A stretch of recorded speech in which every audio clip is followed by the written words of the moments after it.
జీ5 app download చేసుకుని పూర్తి ఎపిసోడ్లని ఉచితంగా చూడండి. కొద్దిసేపట్లో ఇంటికి పోలీసులు వస్తారు బాబాయ్ గారు. పోలీసులా?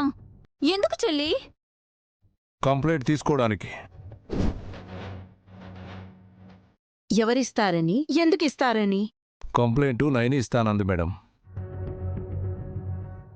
ఎందుకన్నది కంప్లైంట్ పరిశీలిస్తే గానీ తెలీదు.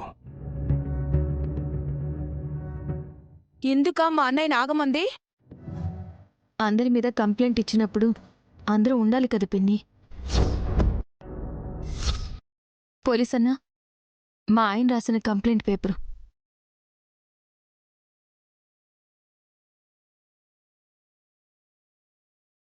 అదేంటమ్మా, ఇందులో విశాల్ గారి పేరు కూడా ఉంది.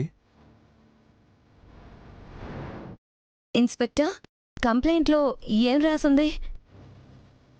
రాసింది విశాల్, రాయించింది నైనే కదా మమ్మీ.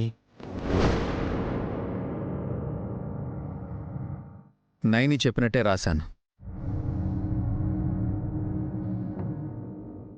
నైని అనబడే నేను సెప్టెంబర్ 1వ తేదీ పండంటి బిడ్డకి జన్మనిచ్చిన తర్వాత పురిట్లో చనిపోయిందని కుటుంబ సభ్యులు డాక్టర్ కంటే ముందే ఎలా ధృవీకరిస్తారు?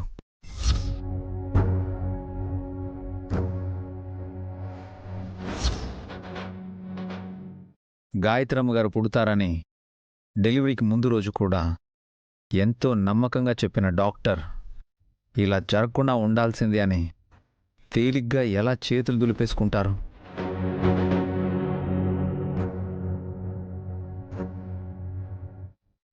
ఇంట్లో పూజైన గంటలోపే తోడికోడళ్ళమైన మా ముగ్గురికి ఒకేసారి కడుపు నొప్పి ఎందుకొచ్చింది?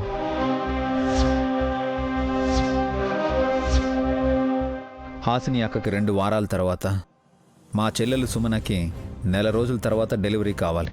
అలాంటిది ముగ్గురికి పురిటి నొప్పులు ఎలా వస్తాయి? హడావిడిగా కాన్పు చేయడానికి కారణం ఏంటి?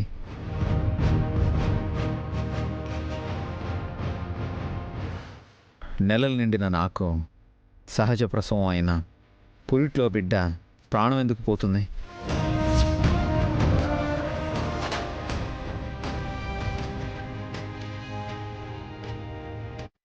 ఇవి ప్రశ్నలు.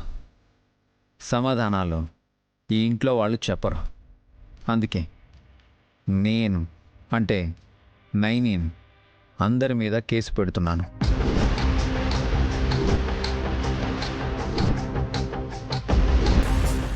వదినా, నువ్వు డిసైడ్ అయిపోయావా? లేకపోతే పోలీసులు ఇంటికి ఎందుకు వస్తారు అల్లుడు?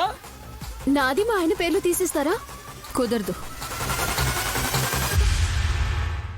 నా బిడ్డకు అన్యాయం జరిగి ఉంటే నా మెళ్ళో తాళి కట్టినా నా భర్తనైనా సరే విడిచిపెట్టదలుచుకోలేదు.